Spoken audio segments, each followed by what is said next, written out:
Assalamualaikum warahmatullahi wabarakatuh.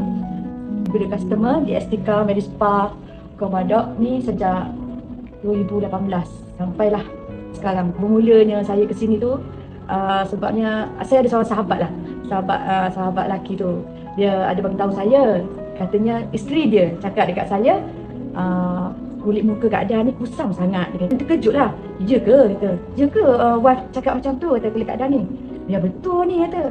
Okey lah kan, dia tegur. Dan Kak Ada pun, tak boleh jadi ni, kena buat sesuatu. So, ada one day tu saya jalan dekat dataran Austin ni.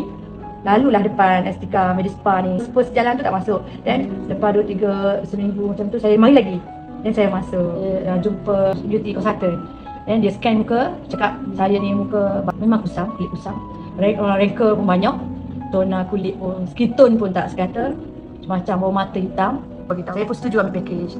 Selepas saya melalui package, saya rasa macam kulit muka saya ni jadi macam masalah-masalah tadi tu sudah reduce.